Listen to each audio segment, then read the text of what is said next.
Hi, I'm working on my week 2 assignment about an experience in my life where somebody guided me.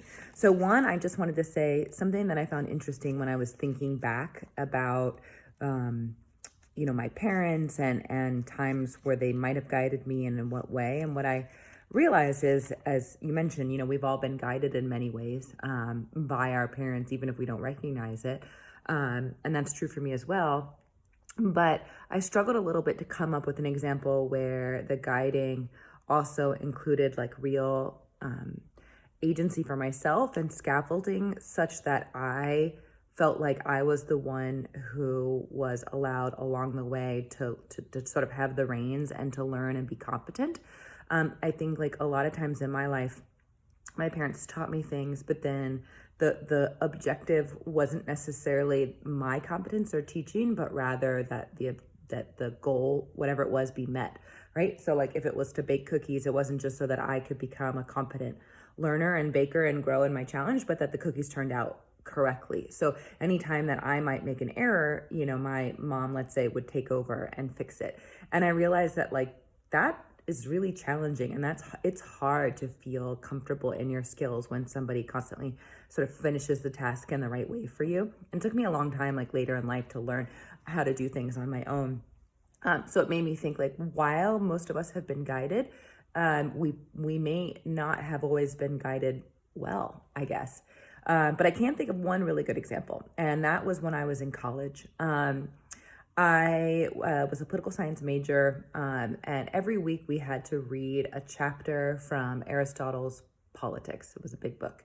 And, it was just a small chapter, and every week we'd read the chapter and we'd write some sort of response. I don't even remember if there was a prompt or something. And I considered myself to be a pretty good writer, and I've always loved reading. And so I thought, hey, this will be no problem for me. And so the first week I did the assignment, I turned it in, I got it back the next week, and I think it said like C-/D. I don't think I had ever gotten a D, let alone a C- in my entire life. So I was pretty shocked by that. And I thought like, what? But the teacher said that, we could come to office hours if we wanted, if we were concerned about our grade. And talk through the issues. I said, okay, great. So that very next office hours, I went to him and said like, hey, I'm not happy with my grade. What was wrong and what can I do about it?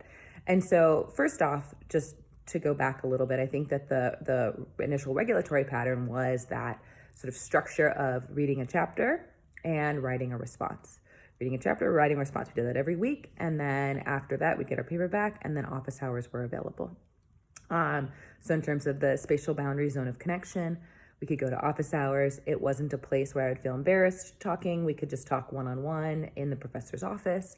So it felt like a very good environment to sort of be vulnerable. Then in terms of pacing, we started off that first essay going over it very slowly. And what I thought was interesting and reflecting back is that he would ask me to read the sentences that in particular were confusing to him, or the ones that, he had sort of underlined and read, and asked me to explain what it was that I meant. And so instead of saying, look, here's what was wrong with this sentence and here's how you could have fixed it, he, did that sort of like nonverbal, even though it was verbal communication, it almost had that nonverbal feel, in the sense that he was saying like, okay, let's see if you could figure out what it is that's confusing about your language. Make sure that you can identify what your point is. And if you haven't identified it, can you reframe this in a way? And so he sort of scaffolded this learning without putting words into my mouth. And so we'd go through like that, and I would say like, okay, I understand. Here's what I was trying to say. Here's how I can say this differently and more clearly. And then I'd go back and I'd rewrite it. And he'd be helpful with, and then he'd regrade it or something. And then the next week I had to do, the next response and try it again. And this time used a lot of the techniques and the reflection that he had taught me during office hours. And I think I got a C+, so went up, but marginally. And, can't say that I was super encouraged by that. I thought I would like go right to an A. but actually taught me a lot about growth and progress and incremental growth.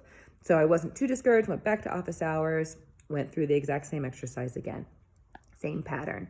Learned a little bit more, was able to take on a little bit more.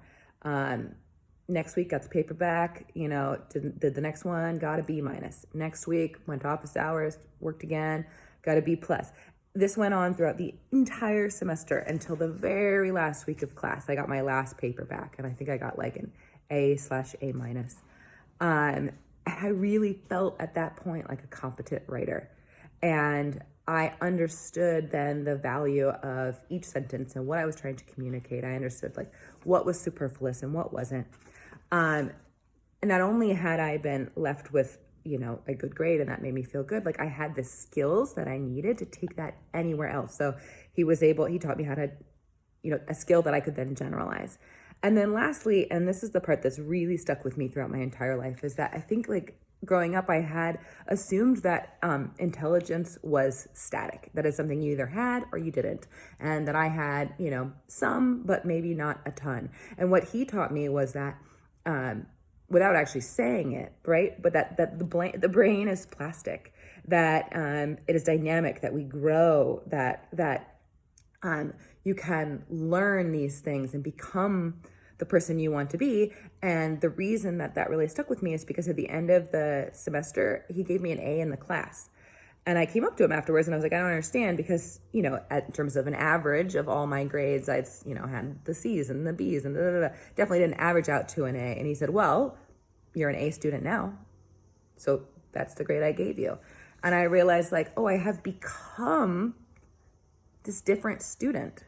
And I became that through lots of effort over time. And so that's really, really stuck with me. And that I think was a guided apprentice relationship where I felt empowered to become and learn something new while still be encouraged in my growth.